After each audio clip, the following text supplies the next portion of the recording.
An Introduction to the Devout Life by St. Francois de Sales. Book 3, Chapter 18, of Flirtations. When these foolish friendships exist between persons of different sex, without intention of marriage, they are called flirtations, for being mere abortions, or rather shadows of friendship, by reason of their excessive vanity and imperfection. We can neither call them love nor friendship. But by their means the hearts of many are taken captive, and entwined one with another in vain and foolish affection, having no root but the frivolous intercourse and despicable attractions of which I spoke before. And although these foolish love passages usually terminate in carnalities and vile lusts, such is not the original intention of those who practice them, else they would no longer be flirtations, but manifest impurities. Often years may elapse before those who are attached by this folly commit anything contrary to actual chastity, only steeping their hearts in wishes, desires, sighs, coquetries, and other similar follies and vanities, and this upon various pretexts. There are some who have no other aim than the indulgence of their hearts in inspiring and being inspired with love, therein following their amorous inclinations, and considering nothing in the choice of their loves but their taste and their natural instinct, so that, on meeting an attractive object, they do not examine into its inward life or deportment, but begin a train of follies, entangling themselves in a net from which afterwards it will be hard to escape. Others let themselves be led by vanity, esteeming it a glorious thing to take captive and bind hearts in the bonds of love.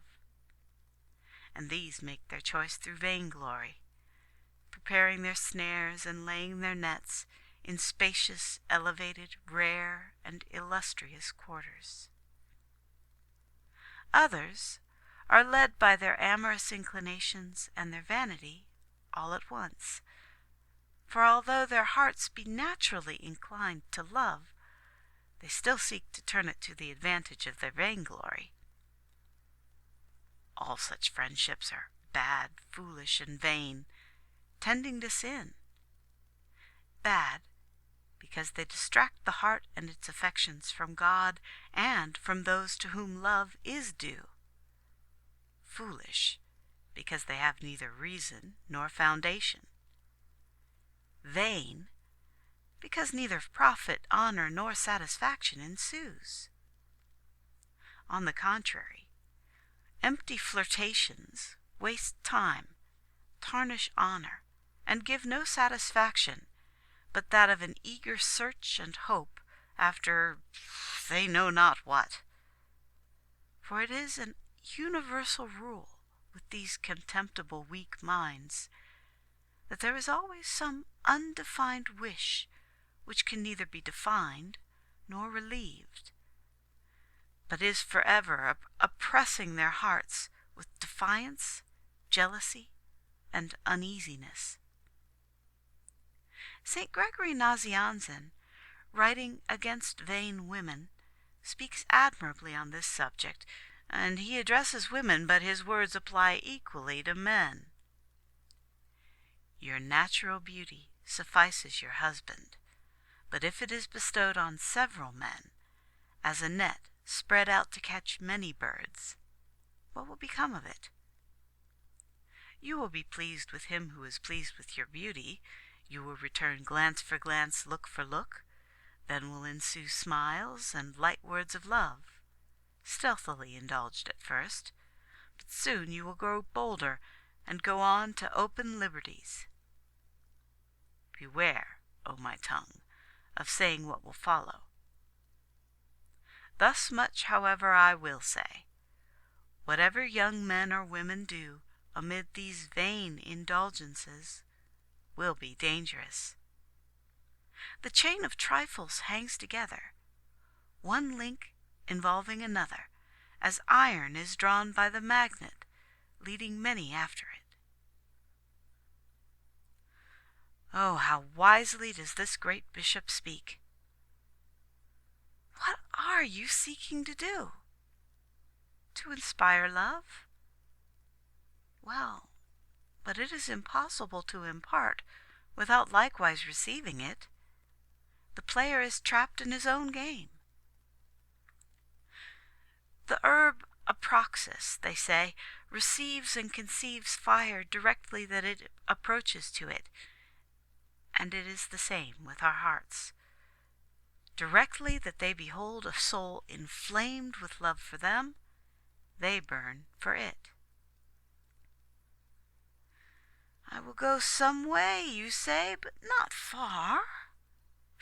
Alas, you deceive yourself. This love fire is more active and penetrating than you think. For you imagine that you receive only a spark, and you will be amazed to find that in a moment it has seized your heart, reduced your resolutions to ashes, and your reputation to smoke. The wise man asks, who will pity the snake charmer who is bitten by a serpent? And I say with him, O foolish, insensate man, do you pretend to charm love so as to wield it as you will?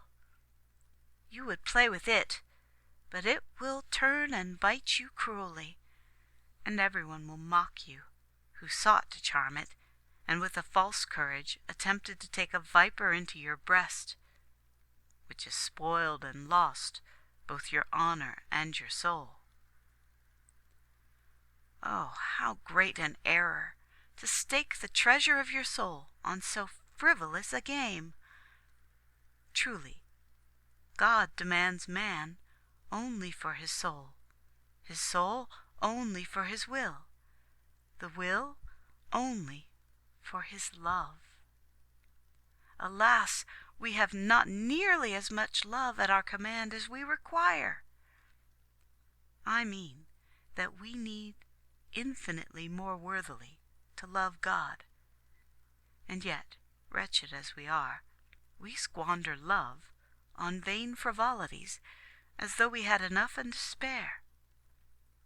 Surely, that great God, who demands our entire love, in gratitude for our creation, preservation, and redemption, will demand a strict account of all these idle recreations of love which we make. If we shall have to give a rigid account for every idle word, how will it be with our idle, foolish, and hurtful friendships? The walnut tree injures the vine and the soil where it grows, because, for its great size, it absorbs the nourishment of the earth, which thus becomes insufficient for the support of the other plants. Its thick foliage overshadows them entirely, and those who pass by are attracted by the walnuts, and so tread and crush the ground around it. Thus, foolish flirtations have a similar evil effect on the soul. They occupy and absorb her so that she can perform no good work.